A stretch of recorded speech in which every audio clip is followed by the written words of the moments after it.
이 돈이 언한 돈인지 알아? 엄마가 한평생 모아둔 마지막이야. 내가 다시 채울게 나가. 지금은 엄마가 널 바라볼 힘도 없다. 새벽 5시였습니다. 준석의 목소리가 방문 너머로 흘러나왔을 때 정희는 이미 신발을 신고 있었습니다. 엄마, 나 좀 바빠. 밥만 차려줘. 뒤꿈치를 구겨 넣은 채로 조리개를 잡았다가 멈췄습니다. 왼손엔 반찬통이 들려 있었고 오른손엔 열쇠가 있었습니다. 둘 다 오래된 것들이었습니다. 반찬통은 손잡이가 닳아서 금이가 있었고 열쇠는 고리가 부러진 채로 빨간 실로 묶여 있었습니다. 그것들을 쥔 손이 잠시 공중에서 멈췄습니다. 문 안쪽에서는 키보드 소리가 들렸습니다. 규칙적이고 무심하고 어떤 요청도 담기지 않은 소리였습니다. 정희는 신발을 제대로 신었습니다. 뒤꿈치를 바로 세우고 끈을 매고 일어섰습니다. 그리고 아무 말도 하지 않았습니다. 문 앞에 놓아둔 밥그릇은 뚜껑이 덮여 있었고 반찬은 3가지였습니다. 시금치나물, 멸치볶음, 계란말이. 어젯밤에 미리 만들어둔 것들이었습니다. 식을 것을 알면서도 만들어뒀습니다. 현관문이 닫혔습니다. 골목엔 아직 어둠이 남아 있었습니다. 가로등 하나가 깜빡이다가 꺼졌고 저 멀리 시장 쪽에서 리어카 소리가 났습니다. 정희는 그 소리 쪽으로 걸었습니다. 걸음이 빠르지도 느리지도 않았습니다. 오래 걸어온 사람의 걸음이었습니다. 바닥을 아는 사람의 걸음이었습니다. 그 집에서 정희가 살아온 것은 22년이었습니다. 처음엔 셋이었습니다. 정희와 남편 그리고 준석. 남편이 떠난 것은 준석이 15살 때였습니다. 사고가 아니었습니다. 병이었습니다. 길고 조용한 병이었고 정희는 그 곁에서 3년을 버텼습니다. 버틴다는 말이 맞는 말인지도 모르면서 버텼습니다. 남편이 눈을 감던 날 준석은 학교에 있었습니다. 정희는 혼자 손을 잡고 있었습니다. 눈물이 나지 않았습니다. 이상하게도 그날은 눈물이 나지 않았습니다. 그 이후로 정희는 시장 반찬 가게에서 일했습니다. 새벽에 나가서 저녁에 들어오는 생활이 15년이 넘었습니다. 준석은 그 사이에 학교를 다니고 취직을 하고 회사를 그만뒀습니다. 회사를 그만둔 것이 3년 전이었습니다. 정확히는 3년 2달이었습니다. 그 이후로 준석은 집에 있었습니다. 처음엔 정희도 물었습니다. 언제 다시 나갈 거냐고. 준석은 대답하지 않았습니다. 2번째로 물었을 때 준석은 짜증을 냈습니다. 3번째부터는 정희가 묻지 않았습니다. 물어봤자 달라지는 것이 없었고 달라지지 않는 것에 말을 낭비하는 것은 정희에게 맞지 않는 방식이었습니다. 그래서 침묵이 규칙이 되었습니다. 정희는 새벽에 나가고 준석은 낮까지 자고 정희가 돌아오면 준석은 방에 있었습니다. 밥은 차려졌고 상은 치워졌고 그 사이에 말은 없었습니다. 그것이 이 집의 방식이었습니다. 누가 정한 것도 아니었고 누가 동의한 것도 아니었습니다. 그냥 그렇게 되었습니다. 물이 낮은 곳으로 흐르듯 시장에 닿을 무렵 동쪽 하늘이 조금씩 밝아지기 시작했습니다. 가게 셔터를 올리면서 정희는 무릎을 폈습니다. 요즘 들어 무릎이 시렸습니다. 찬바람 탓인지 오래 서 있어서인지 아마 둘 다였습니다. 냉장고에서 재료를 꺼내고 도마를 꺼내고 칼을 쥐었습니다. 물을 자르는 소리가 났습니다. 그 소리만이 새벽을 채웠습니다. 가게 안으로 동료 미란이 들어온 것은 6시가 조금 넘어서였습니다. 정희야, 너 또 제일 먼저 왔네. 정희는 웃었습니다. 대답 대신 웃는 것이 정희의 방식이었습니다. 미라는 앞치마를 두르면서 옆에 섰습니다. 둘은 나란히 서서 재료를 다듬었습니다. 말이 없어도 이상하지 않은 시간이었습니다. 오래된 사이가 갖는 고요였습니다. 첫 손님이 들어온 것은 7시였습니다. 반찬을 고르고 담고 계산하고 나가는 사람들이 이어졌습니다. 정희는 그 흐름 안에서 움직였습니다. 손이 빨랐고 눈이 빨랐습니다. 얼마나 담아야 할지, 어디서 뚜껑이 새는지, 어느 반찬이 먼저 동날지 몸이 먼저 알았습니다. 그 하루하루가 쌓여 정희의 손에 굳은 살이 생겼습니다. 그 하루하루가 쌓여 통장에 돈이 모였습니다. 그 하루하루가 쌓여 아들 준석이 30을 넘고 40을 넘었습니다. 정희는 그것을 불행이라고 생각하지 않았습니다. 불행이라는 말을 쓰기 시작하면 삶이 너무 가벼워지는 것 같았습니다. 그냥 이것이 삶이었습니다. 어떤 날은 무겁고 어떤 날은 덜 무겁고 그렇게 흘러가는 것이었습니다. 다만 가끔 가게 창밖으로 부부가 나란히 걸어가는 것을 볼 때면 정희는 잠시 손을 멈췄습니다. 그것이 전부였습니다. 잠시 멈췄다가 다시 칼을 들었습니다. 오늘도 그 하루였습니다. 그리고 정희는 몰랐습니다. 오늘이 마지막으로 평범한 날이라는 것을. 준석이는 아직 집에 있지? 미란이 물은 것은 오전 11시쯤이었습니다. 점심 손님이 몰리기 전 잠깐 숨을 고르는 시간이었습니다. 정희는 대파를 다듬다가 고개를 들었습니다. 응. 한 글자로 대답했습니다. 미라는 더 묻지 않았습니다. 오래 알고 지낸 사람이었기에 어디까지 물어야 하는지를 알았습니다. 두 사람은 잠시 아무 말도 하지 않았습니다. 도마 소리만 났습니다. 그런데 미란이 또 말했습니다. 요즘 애들은 다 늦어. 정희는 웃었습니다. 익숙한 위로였습니다. 그 말이 위로로 통하는 것은 사실이기 때문이 아니라 들어주기 위한 말이라는 것을 둘 다 알기 때문이었습니다. 정희는 웃음으로 받아들였고 미라는 그것으로 충분하다는 듯 다시 손을 놀렸습니다. 그날 오후에 정희는 혼자 생각했습니다. 준석이 회사를 그만뒀을 때 정희는 처음엔 기다렸습니다. 쉬다가 다시 일어서겠지. 다른 곳을 찾겠지. 사람은 다 그렇게 사는 거라고 생각했습니다. 그런데 석 달이 지나도 6달이 지나도 준석은 움직이지 않았습니다. 방 안에서 컴퓨터를 했습니다. 밥을 먹고 자고 또 컴퓨터를 했습니다. 그것이 하루였고 그 하루가 수백 번 반복됐습니다. 정희는 어느 순간부터 아들의 방문을 두드리지 않게 됐습니다. 두드려서 들리는 소리가 없었고 들린다 해도 달라지는 것이 없었기 때문입니다. 대신 밥을 차렸습니다. 반찬을 만들었습니다. 그것이 정희가 할 수 있는 전부였고 정희는 그것을 빠뜨리지 않았습니다. 저녁 7시에 가게 문을 닫고 집으로 걸어가면서 정희는 문득 생각했습니다. 이 아이는 언제쯤 떠날까? 그 생각이 무서웠습니다. 떠나길 바라는 건지 아닌지 자신도 몰랐습니다. 아들이 집에 있으면 안심이 되면서도 숨이 막혔습니다. 나가면 걱정이 되면서도 한편으론 자유로울 것 같았습니다. 그 두 가지가 뒤섞인 채로 정희는 매일 그 집으로 돌아갔습니다. 골목 입구에서 집이 보일 때 창에 불이 켜진 것을 확인했습니다.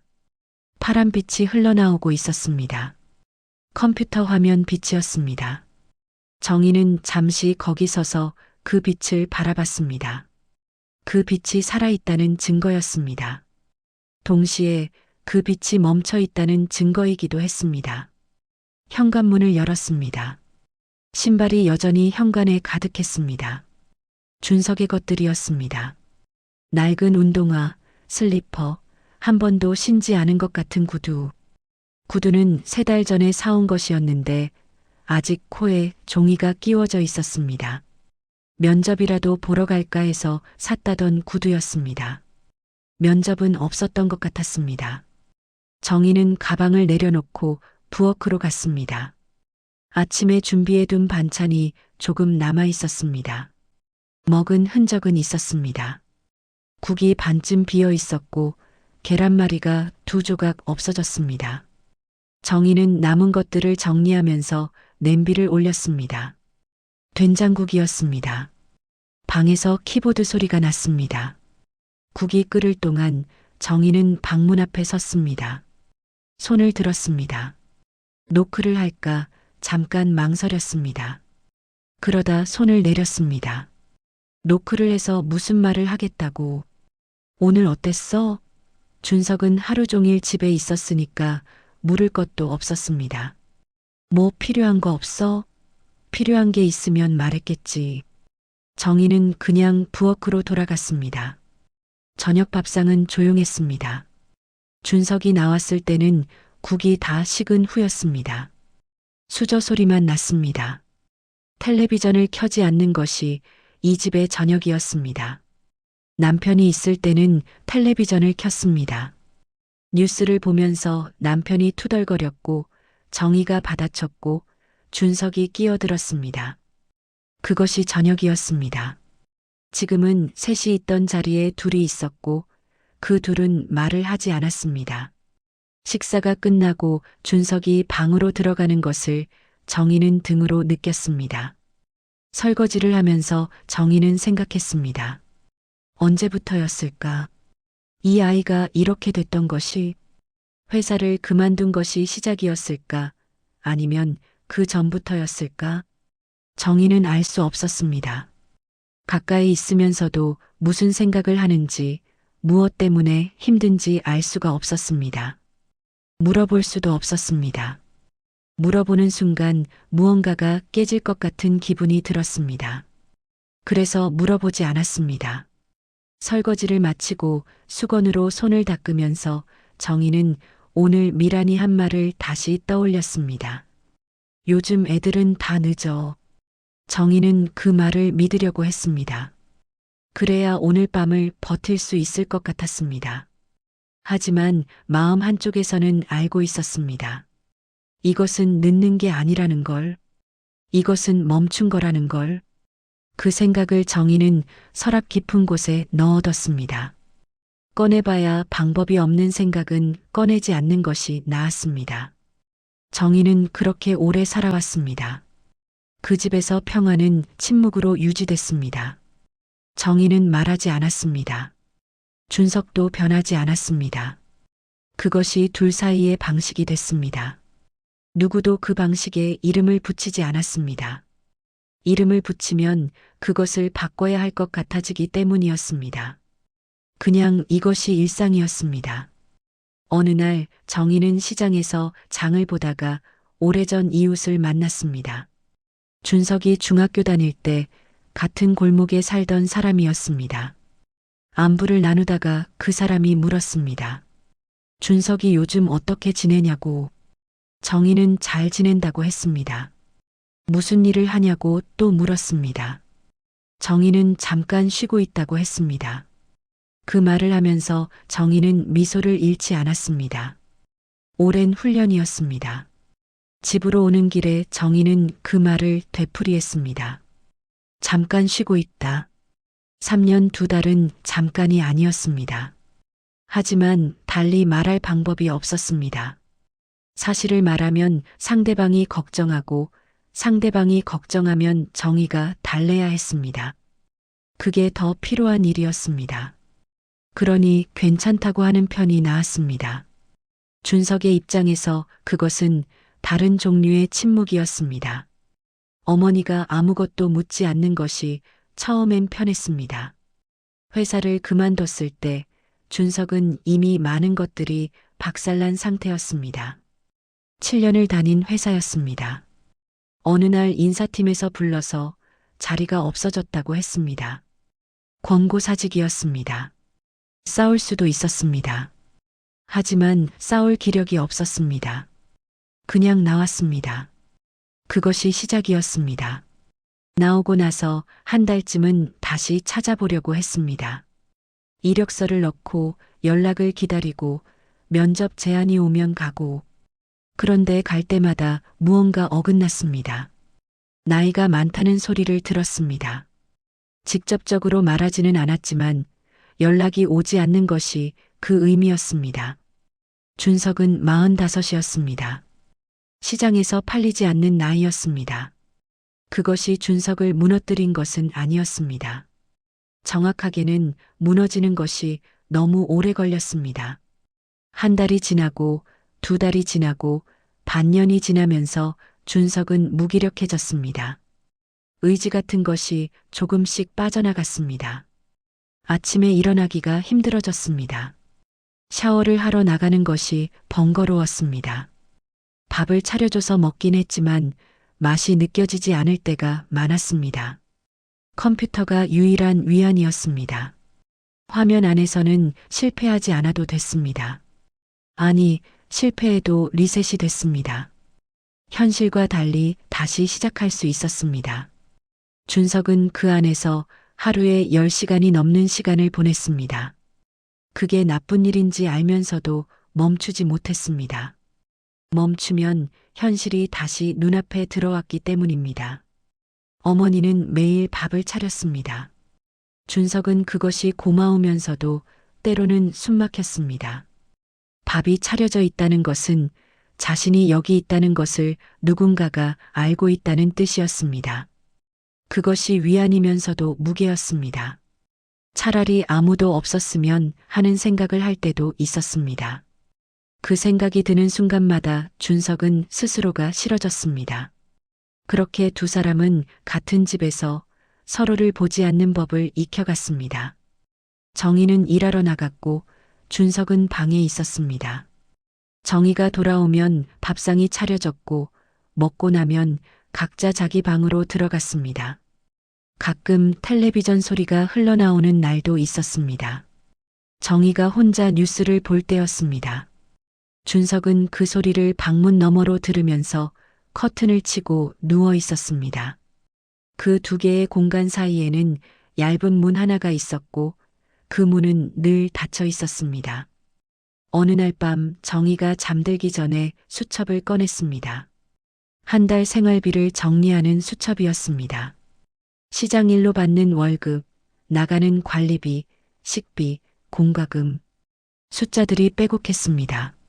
정희는 맨 아래에 남은 금액을 적었습니다. 많지 않은 숫자였습니다. 하지만 비어있지는 않았습니다. 정희는 그것을 천천히 바라봤습니다. 이 정도면 됐다고 생각했습니다. 이 정도면 아직은 괜찮다고. 그 밤 정희는 수첩을 덮고 잠이 들었습니다. 준석의 방에서는 자정이 넘도록 불이 꺼지지 않았습니다. 그 두 개의 불빛이 같은 지붕 아래에서 서로 다른 방향을 향하고 있었습니다. 그리고 아직 아무도 그것을 바꾸려 하지 않았습니다. 그날은 특별하지 않은 날이었습니다. 정희가 가게에서 돌아온 것은 저녁 6시 반이었습니다. 걸어오는 내내 왼쪽 무릎이 욱신거렸습니다. 요즘 들어 자주 있는 일이었습니다. 찬 바닥에 오래 서 있어서인지 날이 쌀쌀해진 탓인지 정희는 무릎을 구부렸다 폈다 하면서 골목을 걸었습니다. 집 앞에 다다랐을 때 정희는 걸음을 멈췄습니다. 차가 한 대 서 있었습니다. 처음 보는 차였습니다. 흰색이었고 새 것 같았습니다. 범퍼 위에 아직 임시 번호판이 붙어 있었습니다. 정희는 눈을 좁혔습니다. 누가 온 건가 생각했습니다. 옆집 손님인가. 그런데 그 차가 세워진 위치가 정확히 자기 집 앞이었습니다. 현관을 열고 들어가자 준석이 부엌에 서 있었습니다. 드문 일이었습니다.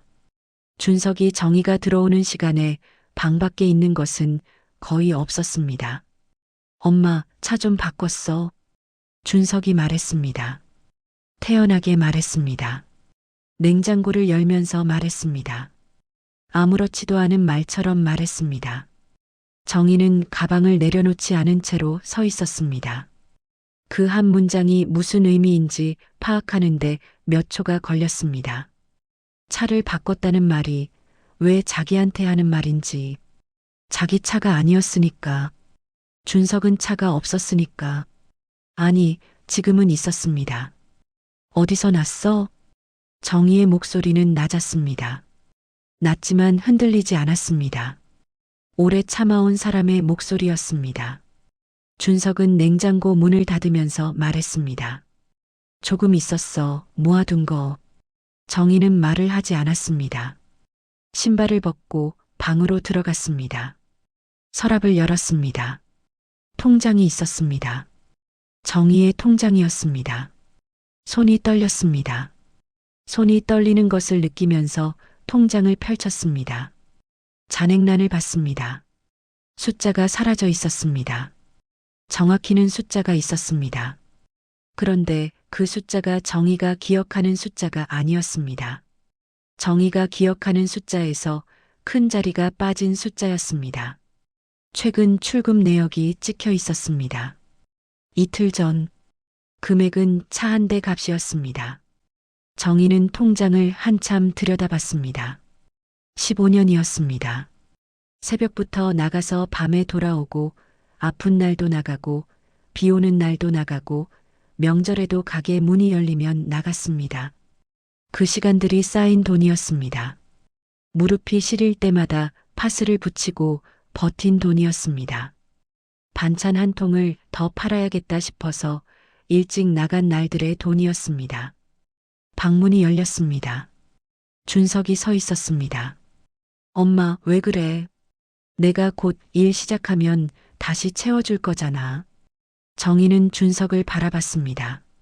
한참을 바라봤습니다. 준석은 그 눈빛을 마주보다가 고개를 조금 돌렸습니다. 정희의 눈 안에 무언가가 있었는데 그것이 무엇인지 준석은 알고 싶지 않았습니다. 정희가 말했습니다. 나가. 두 글자였습니다. 짧은 말이었습니다. 그런데 그 말이 방 안에 가득 찼습니다. 준석은 처음에 움직이지 않았습니다. 엄마가 화가 났다가도 가라앉는 걸 봐왔으니까 이번에도 그럴 거라고 생각했습니다. 엄마, 나가라고. 이번엔 더 낮았습니다. 더 조용했습니다. 그런데 그것이 더 무서웠습니다. 큰 소리보다 낮은 소리가 더 단단할 때가 있습니다. 준석은 결국 돌아섰습니다. 현관에서 신발 소리가 났습니다. 문이 열리고 닫혔습니다. 정희는 방 안에 혼자 남았습니다. 통장이 손 안에 있었습니다. 정희는 그것을 조심스럽게 서랍 안에 넣었습니다. 그리고 서랍을 닫았습니다. 그러고 나서 침대 모서리에 앉았습니다. 울지 않았습니다. 눈물이 나오지 않는 것이 슬픔이 없어서가 아니었습니다. 눈물이 나올 자리가 없어진 것이었습니다. 너무 오래 참아온 사람에게는 그런 일이 생깁니다. 참는 것이 몸에 배면 터지는 대신 굳어버립니다. 창밖에서 차 소리가 났습니다. 흰 차가 골목을 빠져나가는 소리였습니다. 정희는 창 쪽을 보지 않았습니다. 그냥 앉아 있었습니다. 방이 조용했습니다. 아주 오랜만에 느끼는 조용함이었습니다. 집에 아들이 없는 조용함이었습니다. 그 조용함이 정희를 슬프게도 조금은 편하게도 만들었습니다. 그 두 가지가 동시에 느껴진다는 것이 가장 슬픈 일이었는지도 몰랐습니다. 준석이 나간 뒤로 사흘이 지났습니다. 정희는 가게에 나갔습니다. 나오지 않으면 달라지는 것이 없었습니다. 아들이 나간 것도 통장이 빈 것도 가게에 나오지 않는다고 달라지지는 않았습니다. 그러니 나갔습니다. 새벽에 나가서 도마를 잡았습니다. 손이 움직이면 머리가 멈춥니다. 정희는 그 사실을 오래전부터 알고 있었습니다. 미라는 이틀째 되는 날 눈치를 챘습니다. 말을 하지 않아도 알았습니다. 정희의 입이 좀 더 굳어 있었고 웃을 때 속도가 달랐습니다. 미라는 옆에서 더 많이 일을 했습니다. 무거운 것을 먼저 들었고 재료가 떨어지면 먼저 가져다 뒀습니다. 물어보는 것보다 그쪽이 나을 때가 있다는 것을 미란도 알았습니다. 사흘째 되는 날 오전이었습니다. 정희는 시장 통로를 걷고 있었습니다. 가게 옆 공동 창고에서 재료를 가져오는 길이었습니다. 두부 한 모, 콩나물 한 봉지, 무겁지 않은 것들이었습니다. 그런데 걸음이 이상했습니다. 처음엔 어지럼증인 줄 알았습니다. 요즘 잠을 제대로 못 잔 탓이라고 생각했습니다. 아들이 나간 뒤로 밤에 자다가 깨는 일이 생겼습니다. 자다가 깨서 폰을 봐도 연락이 없었습니다. 어디 있는지 알 수 없었습니다. 친척 집인지 친구 집인지 아니면 그 차 안에서 자는 건지 정희는 묻지 않았습니다. 묻지 않았지만 자다가 깨면 손이 폰 쪽으로 갔습니다. 그것이 몸에 새겨진 어머니의 방식이었습니다. 그러다가 정희는 쓰러졌습니다. 시장 통로 한가운데였습니다. 손에 들고 있던 두부가 바닥에 떨어졌습니다. 콩나물 봉지가 굴렀습니다. 정희는 무릎이 먼저 닿는 것을 느꼈고 그 다음은 손바닥이었고 그 다음은 어깨였습니다. 소리가 났습니다. 주위 사람들이 달려왔습니다. 미란이 달려온 것은 몇 초 뒤였습니다. 정희야. 눈을 떴을 때 천장이 보였습니다. 시장 지붕 철골이 보였습니다. 시장 특유의 냄새가 났습니다. 생선과 채소와 사람의 냄새가 섞인 그것이. 정희는 일어나려고 했습니다. 팔에 힘을 줬는데 팔이 잘 올라가지 않았습니다. 가만히 있어. 구급차 불렀어. 미란의 목소리가 위에서 들렸습니다. 병원에서 검사가 이어졌습니다. 정희는 흰 천장을 바라보면서 누워 있었습니다. 주사가 들어가고 기계가 연결되고 흰 가운 입은 사람들이 드나들었습니다. 정희는 그 모든 것이 자신과 조금 거리가 있는 것처럼 느껴졌습니다. 몸이 그곳에 있었지만 무언가가 한 발 비켜 서 있는 기분이었습니다. 최 원장이 들어온 것은 오후였습니다. 그는 의자를 끌어당겨 정희 옆에 앉았습니다. 서 있지 않고 앉은 것이 좋은 신호가 아니라는 것을 정희는 직감했습니다. 심장 협착입니다. 원장은 천천히 말했습니다. 혈관이 좁아져 있습니다. 언제부터 이러셨는지는 알 수 없지만 상태가 많이 진행됐습니다. 수술이 필요합니다. 정희는 가만히 들었습니다. 수술이요? 네. 빠를수록 좋습니다. 정희는 창 쪽을 봤습니다. 창밖으로 하늘이 보였습니다. 흐렸습니다. 입원 서류를 쓰는 과정에서 보호자 이름을 적는 칸이 나왔습니다. 간호사가 물었습니다. 보호자가 누구세요? 정희는 잠시 생각했습니다. 떠오르는 사람이 아들 하나였습니다. 다른 가족이 없었습니다. 남편은 이미 없었고 형제들은 멀리 있었습니다. 미란이 있었지만 미란은 가족이 아니었습니다. 정희는 아들의 이름을 적었습니다. 이준서? 그 이름을 쓰면서 정희는 손이 잠깐 멈추는 것을 느꼈습니다.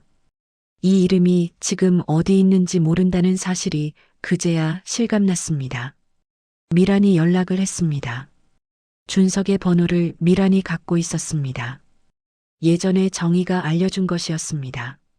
만약을 위해서. 그 만약이 지금 왔습니다. 준석이 병원에 온 것은 저녁이 되어서였습니다. 병실 문이 열리고 준석이 들어왔습니다. 정희는 눈을 감고 있었습니다. 피곤했습니다. 진짜로 피곤했습니다. 몸이 아파서이기도 했고 오래 버텨와서이기도 했습니다. 발소리가 다가왔습니다. 침대 옆에서 멈췄습니다. 정희는 눈을 뜨지 않았습니다. 그런데 손 위에 무언가가 얹혔습니다. 준석의 손이었습니다. 차가웠습니다. 밖이 추웠는지 겨울 공기를 머금은 손이었습니다. 정희는 그 손을 느꼈습니다. 오래전에 잡아봤던 손이었습니다. 작았을 때 따뜻한 물에 씻겨줬을 때 그때와 지금이 동시에 느껴졌습니다. 정희는 눈을 뜨지 않았습니다. 준석도 말하지 않았습니다. 그 침묵이 이번엔 달랐습니다. 서로를 보지 않는 침묵이 아니었습니다. 서로를 느끼는 침묵이었습니다. 말이 없었지만 그 방 안에 무언가가 가득했습니다. 밤이 깊어졌습니다. 준석은 의자를 당겨서 침대 옆에 앉았습니다. 어머니의 손을 놓지 않은 채로 처음이었습니다. 그 손을 그렇게 오래 잡고 있어 본 것이 수술 전날 밤이었습니다. 병실은 조용했습니다. 복도에서 간간히 발소리가 들렸고 어디선가 링거 기계 알람이 짧게 울렸다가 꺼졌습니다. 정희는 침대에 누워 천장을 바라보고 있었습니다. 잠이 오지 않았습니다. 몸이 피곤한데 눈이 감기지 않는 밤이 있습니다. 생각이 너무 맑아서 잠이 도망가는 밤이었습니다. 준석은 의자에 앉아 있었습니다. 사흘째였습니다.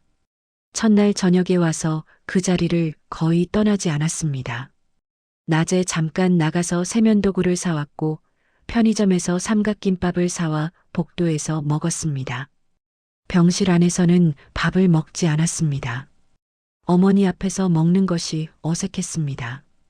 자신은 멀쩡한 몸으로 먹고 있다는 것이 무언가 잘못된 것 같았습니다. 정희는 천장을 보다가 말했습니다. 괜찮다. 엄마는 오래 살았다. 아무것도 아닌 말 같았습니다. 그런데 그 말이 방 안에서 이상하게 오래 울렸습니다. 준석은 그 말의 무게를 느꼈습니다. 오래 살았다는 말이 충분히 살았다는 말처럼 들렸습니다. 그리고 그것이 준석을 무너뜨렸습니다. 준석은 울었습니다. 소리를 내지 않으려고 했습니다. 어른이 된 이후로 어머니 앞에서 운 적이 없었습니다. 아버지가 돌아가셨을 때도 회사에서 나왔을 때도 어머니 앞에서는 울지 않았습니다. 어머니가 더 힘들 테니까. 어머니가 울면 안 되니까. 그 방패막이 역할을 하려면 자신은 울면 안 된다고 생각했습니다. 그런데 눈물이 나왔습니다. 입술을 꽉 깨물었습니다. 그래도 흘렀습니다. 손등으로 닦았습니다. 계속 흘렀습니다. 준석은 고개를 숙였습니다. 어머니가 보지 못하게. 그런데 정희가 말했습니다. 울지 마라. 보고 있었습니다. 천장을 보는 척하면서 보고 있었습니다. 준석은 손등으로 눈을 가렸습니다. 어깨가 떨렸습니다. 참으려고 하면 더 나왔습니다. 그 눈물이 슬픔만은 아니었습니다. 무언가 더 깊은 곳에서 오는 것들이었습니다. 3년 동안 방 안에 있으면서 쌓아온 것들이 지금 한꺼번에 몸 밖으로 나오려는 것 같았습니다. 자신이 아무것도 아니라는 사실이 그를 무너뜨렸습니다. 어머니는 매일 새벽에 나갔습니다. 무릎이 시려도 나갔습니다. 그 돈으로 밥이 차려졌고 공과금이 나갔고 자신이 살았습니다.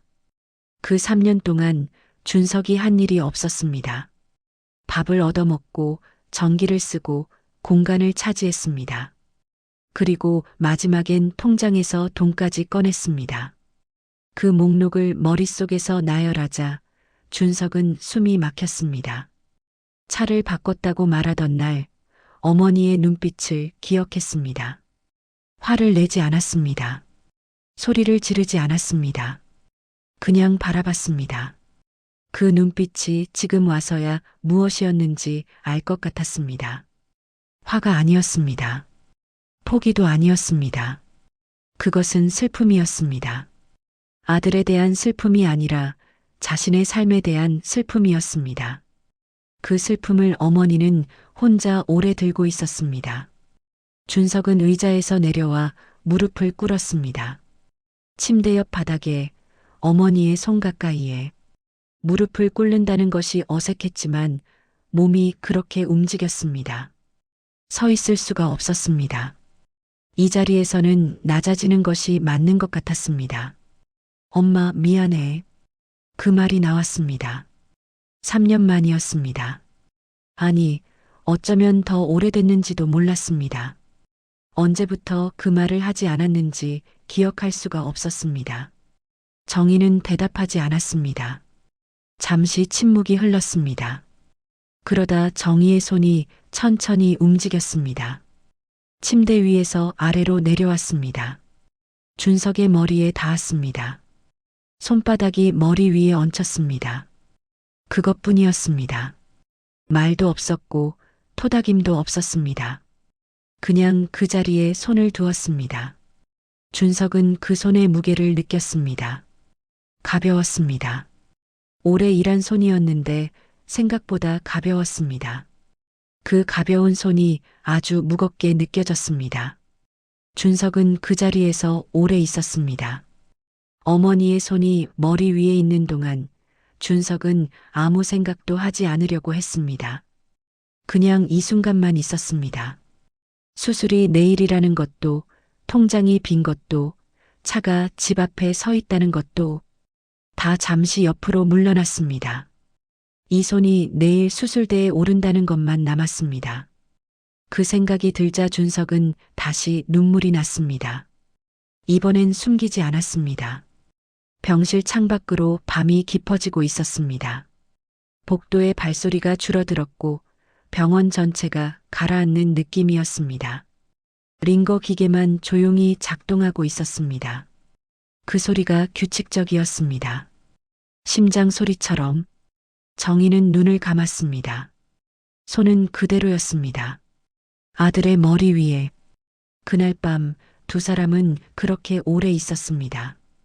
어머니는 눈을 감고 아들은 무릎을 꿇고 말이 없었지만 그 방 안에 가득한 것이 있었습니다. 이름 붙이기 어려운, 그러나 분명히 존재하는 것이었습니다. 어쩌면 그것이 용서였는지도 몰랐습니다. 어쩌면 그것이 사랑이었는지도 몰랐습니다. 둘 다였을 수도 있었습니다. 수술은 새벽에 시작됐습니다. 오전 6시 이송 침대가 병실로 들어왔습니다. 간호사 2명이 정희를 옮겼습니다. 준석은 침대 옆을 따라 걸었습니다.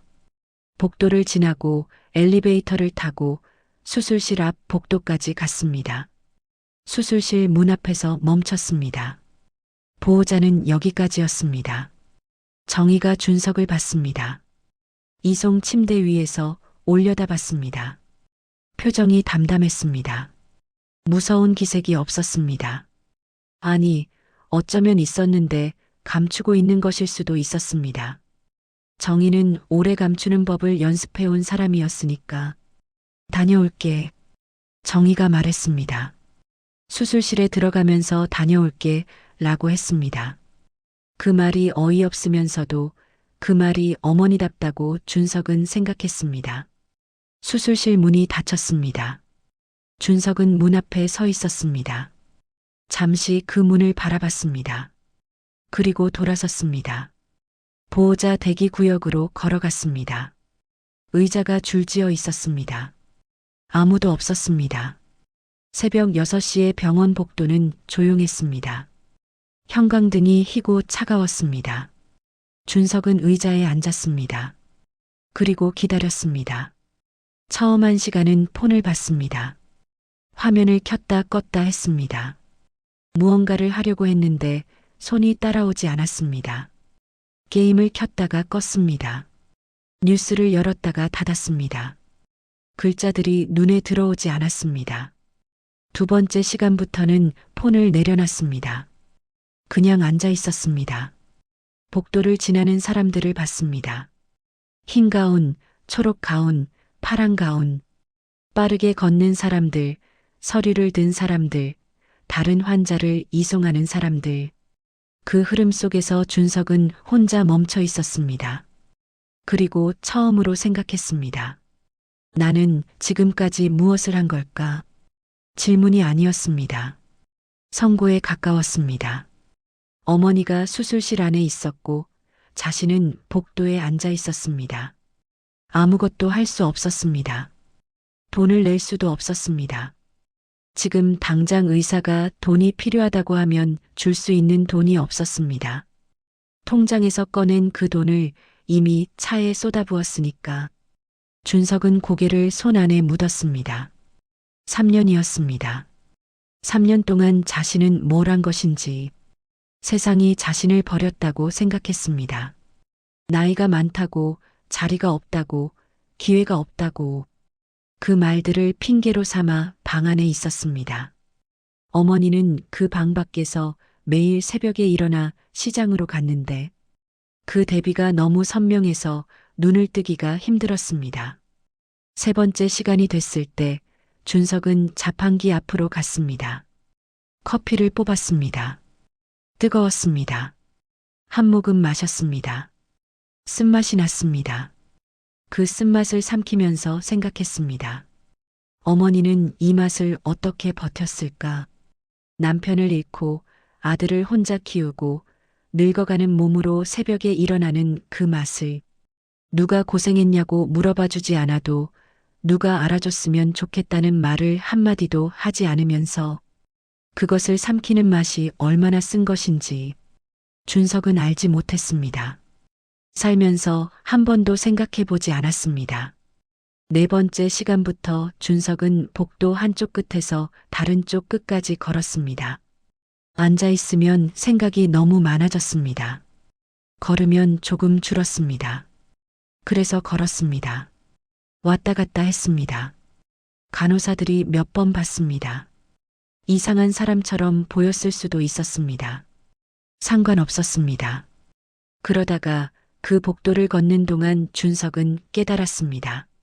누군가의 아들이 아니라 누군가의 보호자라는 것을. 보호자. 그 단어가 단순한 서류상의 명칭이 아니었습니다. 그것은 역할이었습니다. 지금 수술실 안에서 혼자 버티고 있는 사람이 있고 그 사람을 기다리는 사람이 있어야 한다면 그 자리는 자신의 자리였습니다. 그 자리에 있을 수 있는 사람은 자신뿐이었습니다. 그 사실이 처음으로 준석을 움직이게 했습니다. 기다리는 것이 이제 도망이 아니었습니다. 책임이었습니다. 다섯 번째 시간이 끝날 무렵 수술실 쪽에서 발소리가 났습니다. 간호사가 나왔습니다. 준석에게 다가왔습니다. 수술 잘 됐습니다. 잠시 후 회복실로 이동합니다. 준석은 그 말을 듣고 그 자리에 서 있었습니다. 다리에 힘이 빠졌습니다. 의자를 잡았습니다. 천천히 앉았습니다. 눈을 감았습니다. 잘 됐습니다. 라는 말이 귀에서 한동안 울렸습니다. 준석은 그 말을 그냥 가슴에 두었습니다. 오래 말도 하지 않고 움직이지도 않고 5시간 동안 복도에서 혼자 버텨온 사람이 마침내 내려놓는 무게처럼 그 자리에 가만히 앉아 있었습니다. 창밖으로 햇빛이 들어오기 시작했습니다. 새벽에 시작됐던 수술이 아침이 다 되어 끝났습니다. 준석은 그 햇빛을 바라봤습니다. 차갑고 흰 형광등 아래에서 5시간을 보낸 뒤에 보는 햇빛이었습니다. 그것이 눈부셨습니다. 단순히 밝아서가 아니었습니다.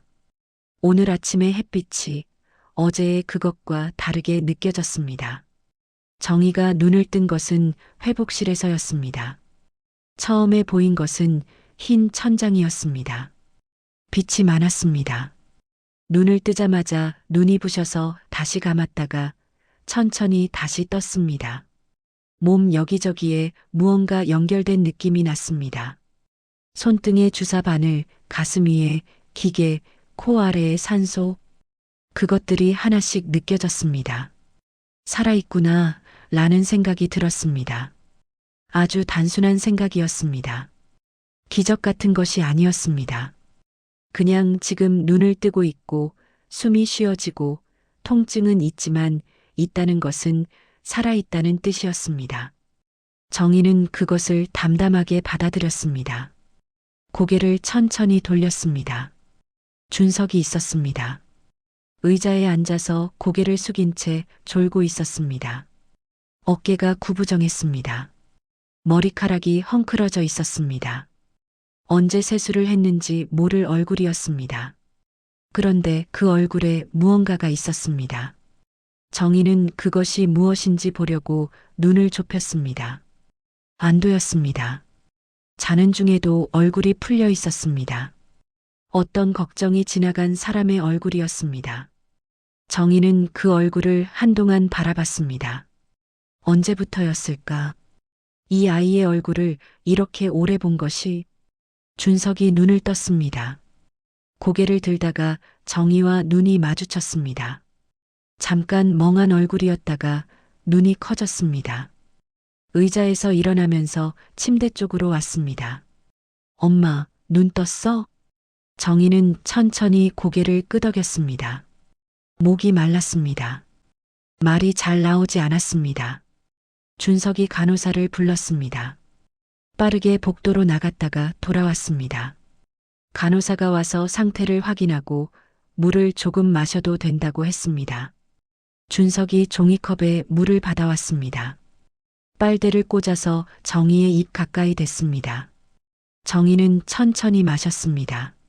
물이 목을 넘어가는 것이 느껴졌습니다. 그 감각이 선명했습니다. 살아있을 때만 느낄 수 있는 것들이 이런 것들이었습니다. 준석이 다시 의자를 당겨 앉았습니다. 침대 가까이. 그리고 정희의 손 옆에 자기 손을 놓았습니다. 잡지는 않았습니다. 그냥 옆에 뒀습니다. 엄마, 이제 내가 일할게. 조용한 말이었습니다. 선언처럼 크게 말하지 않았습니다. 그냥 그 자리에서 자연스럽게 나온 말이었습니다. 그런데 그 조용함이 오히려 단단했습니다. 정희는 아들을 바라봤습니다. 그 눈 안에서 무언가가 달라져 있었습니다. 3년 동안 봐온 눈이었습니다. 방 안에 있을 때의 눈, 밥 먹을 때의 눈, 컴퓨터 화면을 볼 때의 눈. 그 모든 눈과 달랐습니다. 지금 이 눈은 어딘가를 향하고 있었습니다. 피하는 눈이 아니었습니다. 그래. 정희가 말했습니다. 그것뿐이었습니다. 믿는다는 말도 없었고 고맙다는 말도 없었습니다. 그냥 그래 였습니다. 그런데 준석은 그 한 글자 안에 무엇이 들어있는지 알았습니다. 기다리겠다는 말이었습니다. 두고 보겠다는 말이 아니라 진짜로 기다리겠다는 말이었습니다. 정희는 오래 기다리는 법을 알았습니다. 새벽에 도마를 잡는 법도 알았고 말없이 밥을 차리는 법도 알았고 아무 말 없이 기다리는 법도 알았습니다. 그 기다림이 이번엔 다른 방향을 향했습니다. 오후에 병실로 옮겨졌습니다. 미란이 왔습니다. 과일을 들고 왔습니다. 사과와 귤이었습니다. 시장에서 제일 좋은 것으로 골랐다고 했습니다. 미란은 정희의 손을 잡고 한참 있었습니다. 말이 없었습니다. 오래된 사이였습니다. 말이 없어도 괜찮은 사이였습니다. 돌아가면서 미란이 준석에게 말했습니다. 고생했어. 준석은 그 말에 고개를 끄덕였습니다. 고생했다는 말을 들은 것이 얼마만인지 기억할 수 없었습니다. 그 말이 이상하게 가슴 어딘가에 걸렸습니다. 인정받았다는 느낌이었습니다.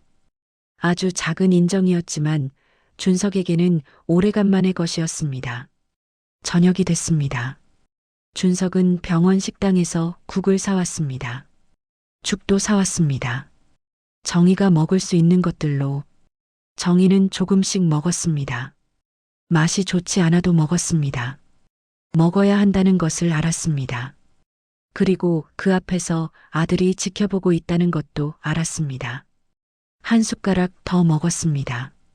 그날 밤 준석은 다시 병실 의자에서 잤습니다. 불편한 의자였습니다. 허리가 아팠습니다. 그런데 그 불편함이 나쁘지 않았습니다. 이 자리에 있어야 한다는 것이 분명했기 때문에 불편함이 불만이 되지 않았습니다. 처음으로 약속했습니다. 그리고 이번에는 지키려고 했습니다. 퇴원은 열흘 후였습니다. 병원 문을 나오면서 정희는 바깥 공기를 마셨습니다. 차갑고 건조한 공기였습니다. 겨울이 깊어진 것이 느껴졌습니다. 병원 안에 있는 동안 날이 이렇게 추워진 줄 몰랐습니다. 정희는 잠시 멈춰서서 그 공기를 천천히 들이마셨습니다. 준석이 옆에 있었습니다. 짐을 들고 있었습니다. 정희의 가방이었습니다. 입원할 때 미란이 챙겨다 준 것들이 들어 있었습니다. 준석이 그것을 어깨에 메고 있었습니다. 정희는 그 모습을 보면서 걸었습니다. 집으로 돌아가는 길은 평소보다 조금 느렸습니다. 정희가 천천히 걸었습니다. 아직 몸이 완전하지 않았습니다. 준석은 옆에서 속도를 맞췄습니다. 앞서가지 않았습니다. 집에 들어왔을 때 정희는 현관을 보다가 멈췄습니다. 신발이 정리되어 있었습니다. 준석의 신발이 한쪽에 가지런히 놓여 있었습니다. 예전과 달랐습니다. 예전엔 현관 가득 흩어져 있었는데 정희는 그것을 보고 아무 말도 하지 않았습니다. 그냥 신발을 벗고 들어갔습니다. 거실이 깨끗했습니다. 정리된 흔적이 있었습니다. 입원해 있는 동안 준석이 온 것이었습니다. 집에 와서 청소를 한 것 같았습니다. 먼지가 없었고 소파 위에 놓여 있던 신문들이 치워져 있었습니다. 부엌도 마찬가지였습니다. 싱크대 위에 아무것도 없었습니다. 설거지가 되어 있었습니다. 정희는 부엌에 서서 잠깐 그 공간을 봤습니다. 자신이 없는 동안 누가 이것을 했을까 라고 생각하다가 금방 알았습니다. 준석 말고는 없었습니다. 그날부터 준석은 일을 찾았습니다. 컴퓨터를 켰습니다. 예전처럼 게임을 하거나 유튜브를 보기 위해서가 아니었습니다. 구인 사이트를 열었습니다. 처음엔 익숙한 사무직을 찾았습니다. 그런데 오래 찾다 보니 나이 제한이 있는 곳이 많았습니다. 45 이상이 지원 가능한 곳은 드물었습니다. 준석은 범위를 넓혔습니다. 주차장 관리직 공고가 하나 나왔습니다. 조건이 까다롭지 않았습니다. 나이 제한도 없었습니다. 급여는 많지 않았습니다. 사무직 시절 월급의 절반도 안 됐습니다. 준석은 그 공고를 한참 봤습니다. 그리고 지원했습니다. 면접은 사흘 후였습니다. 준석은 그 구두를 신었습니다. 현관에 오래 서 있던 구두였습니다. 코에 끼워져 있던 종이를 빼고 마른 걸레로 닦았습니다. 그리고 신었습니다. 조금 뻣뻣했습니다. 오래 신지 않은 신발이었습니다. 하지만 발에 맞았습니다. 면접은 짧았습니다. 경력을 물었고 왜 지원했냐고 물었습니다. 준석은 솔직하게 말했습니다. 오래 쉬었고 다시 시작하고 싶다고. 멋진 말을 하려고 하지 않았습니다. 그냥 사실을 말했습니다. 며칠 후 합격 연락이 왔습니다. 준석은 폰을 보면서 잠시 그대로 있었습니다. 합격이라는 단어가 낯설었습니다. 오랫동안 받아보지 못한 단어였습니다. 좋았습니다. 단순하게 좋았습니다. 일은 새벽에 시작됐습니다. 첫날 준석은 알람을 새벽 5시에 맞췄습니다. 알람이 울리기도 전에 눈이 떠졌습니다. 천장을 보다가 일어났습니다. 세수를 하고 옷을 입고 부엌으로 갔습니다. 냉장고를 열었습니다. 어머니 몫을 차렸습니다. 밥을 데우고 국을 끓이고 반찬을 꺼냈습니다. 반찬이 많지 않았습니다. 냉장고에 있는 것을 꺼냈습니다. 계란을 2개 풀었습니다. 계란말이를 했습니다. 형태가 예쁘지 않았습니다. 울퉁불퉁했습니다. 그래도 접시에 담았습니다. 정희는 아직 자고 있었습니다. 준석은 밥상을 차려두고 나갔습니다. 아침이 아직 오지 않은 골목이었습니다. 가로등이 켜져 있었습니다. 찬바람이 났습니다. 준석은 그 바람을 맞으면서 걸었습니다. 처음 깨달았습니다. 이 시간이 어머니의 시간이었다는 것을. 이 어둠이, 이 차가움이, 이 골목이 15년 동안 어머니가 혼자 걸어온 길이었습니다. 리어카 소리를 들으면서 무릎을 구부리면서 아들 생각을 하면서 정희는 이 길을 매일 걸었습니다. 준석은 걸음을 조금 늦췄습니다. 이 길을 천천히 걸어야 할 것 같았습니다. 오래 걸어온 길이었으니까. 이제 자신이 걷는 길이기도 하니까. 며칠이 지나고 어느 날 저녁이었습니다. 준석은 퇴근하고 집에 들어와서 부엌으로 갔습니다. 가방도 내려놓지 않고 냉장고를 열었습니다. 오늘은 자신이 저녁을 하기로 했습니다. 시금치를 꺼냈습니다. 멸치도 꺼냈습니다. 정희가 거실에서 봤습니다. 소파에 앉아서 텔레비전을 보다가 부엌에서 나는 소리를 들었습니다. 칼소리, 물소리, 냄비 뚜껑 소리. 오래 들어온 소리들이었는데 방향이 달랐습니다. 자신이 내는 소리가 아니었습니다. 준석이 말했습니다. 엄마, 오늘은 내가 반찬 만들었어. 정희는 부엌을 봤습니다. 아들이 도마 앞에 서 있었습니다. 등이 보였습니다. 어깨가 전보다 조금 펴진 것 같았습니다. 정희는 아무 말도 하지 않았습니다. 대신 웃었습니다. 혼자 짓는 미소였습니다. 누가 보는 미소가 아니었습니다. 그 미소를 정희는 오래간만에 지었습니다. 몇 달이 흘렀습니다. 겨울이 지나고 봄이 왔습니다. 골목에 햇빛이 길어졌습니다. 아침이 조금 더 일찍 밝아졌습니다. 정희는 그것을 창문으로 느꼈습니다. 커튼 사이로 들어오는 빛의 각도가 달라졌습니다. 정희는 이제 시장에 나가지 않았습니다. 몸이 회복되고 나서도 한동안은 나가고 싶었습니다. 손이 비어 있으면 어색했습니다. 도마가 없으면 무엇을 해야 할지 몰랐습니다. 그런데 준석이 말했습니다. 이제 자신이 벌 테니 나가지 않아도 된다고. 처음엔 그 말을 믿지 않았습니다. 그런데 준석은 매달 나갔습니다. 새벽에 일어나고 집을 나서고 저녁에 돌아왔습니다. 어떤 날은 야간 근무도 했습니다. 불평 없이 했습니다. 돌아오면 피곤한 얼굴이었지만 그 얼굴이 예전의 얼굴과 달랐습니다. 예전엔 하루를 허비한 사람의 피곤함이었다면 지금은 하루를 쓴 사람의 피곤함이었습니다. 어느 날 아침이었습니다. 준석이 정희에게 통장을 건넸습니다. 정희의 통장이었습니다. 비어있던 그 통장이었습니다. 준석은 아무 말 없이 내밀었습니다. 정희는 받아들었습니다. 펼쳐봤습니다. 입금 내역이 찍혀 있었습니다. 달마다 조금씩 규칙적으로 많지 않았습니다. 한 번에 다 채울 수 있는 돈이 아니었습니다. 하지만 빠짐없이 매달 들어와 있었습니다. 엄마, 조금씩 채우고 있어. 준석이 말했습니다. 변명하듯 말하지 않았습니다. 설명하듯도 말하지 않았습니다. 그냥 사실을 말했습니다. 담담하게. 정희는 통장을 보지 않았습니다. 아들의 손을 잡았습니다. 그 손이 달라져 있었습니다. 주차장에서 일하면서 거칠어진 손이었습니다. 여름엔 햇빛에 그을렸고 겨울엔 찬 바람에 텄습니다.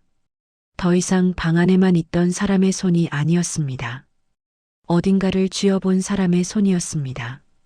무언가를 해온 사람의 손이었습니다. 정희는 그 손을 잠시 쥐었습니다. 이제 됐다. 그 말이 전부였습니다. 고마워. 도 아니었고 잘했어. 도 아니었습니다. 됐다. 는 말은 끝났다는 뜻이 아니었습니다. 충분하다는 뜻이었습니다.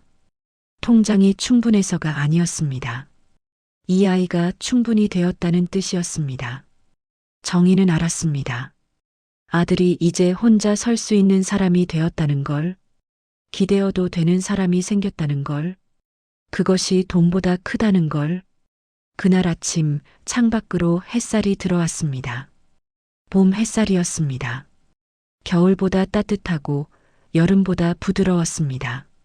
그 빛이 거실 바닥을 따뜻하게 물들였습니다. 먼지가 빗속에서 느릿느릿 움직였습니다. 고요한 아침이었습니다. 정희가 먼저 식탁에 앉아 있었습니다. 예전엔 그 자리에 정희가 없었습니다. 정희는 항상 먼저 나가는 사람이었으니까. 밥을 차려두고 나가는 사람이었으니까. 그런데 지금 정희는 앉아 있었습니다. 손을 무릎 위에 올려두고 햇살이 들어오는 창을 바라보면서 부엌에서 소리가 났습니다. 냄비 소리, 수저 소리, 그릇 소리. 준석이었습니다. 아침을 하고 있었습니다. 서툴렀습니다. 국이 조금 넘쳤는지 가스레인지를 닦는 소리도 났습니다. 하지만 멈추지 않았습니다. 계속했습니다. 잠시 후 준석이 그릇을 들고 나왔습니다. 밥 2그릇, 국 2그릇, 반찬 몇 가지. 식탁 위에 놓았습니다. 많지 않았습니다. 화려하지 않았습니다. 그런데 다 있었습니다. 필요한 것은 다 있었습니다. 준석이 맞은편 의자를 당겨 앉으면서 말했습니다. 엄마, 밥 먹자. 정희는 그 말을 들었습니다. 그 말이 아주 오래전에 자신이 했던 말이라는 것을 알았습니다. 새벽에 밥을 차려두고 방문 앞에서 아무 말도 못하고 나갔던 수천 개의 아침들이 있었습니다. 그 아침들 대신 지금 이 아침이 왔습니다. 정희는 수저를 들었습니다. 국을 한 숟가락 떴습니다. 입에 넣었습니다. 간이 세지도 싱겁지도 않았습니다. 적당했습니다. 서툰 사람이 처음으로 맞춘 간이었습니다. 정희는 그릇을 내려다봤습니다. 이 아이는 이제 더 이상 아이가 아니었습니다. 언제부터였는지 정확히 알 수 없었습니다. 수술실 문이 닫히던 날이었는지, 복도에서 밤을 새우던 날이었는지, 아니면 이 아침처럼 서툰 국을 끓이고 밥상을 차리는 어느 평범한 날이었는지, 아마 한 번에 되지는 않았을 것입니다. 조금씩이었을 것입니다. 한 걸음씩, 한 아침씩. 정희는 수저를 다시 들었습니다. 햇살이 식탁 위로 넘어왔습니다. 2개의 밥그릇을 함께 비추었습니다. 정희의 그릇, 준석의 그릇, 나란히 있었습니다. 정희는 생각했습니다. 통장은 아직 다 채워지지 않았습니다. 몸도 아직 완전하지 않았습니다. 시장에 나가지 않는 것이 여전히 이따금 어색했습니다. 달라진 것이 다 좋은 방향이었는지도 아직 알 수 없었습니다. 하지만 이 밥상이 있었습니다. 그것으로 충분했습니다. 오래 기다린 사람에게는 오래 기다린 것이 도착했을 때 그것이 전부가 됩니다. 크든 작든 완전하든 아니든 그것이 왔다는 사실이 전부가 됩니다. 정희는 밥을 먹었습니다. 준석도 먹었습니다. 창밖으로 봄 햇살이 계속 들어왔습니다.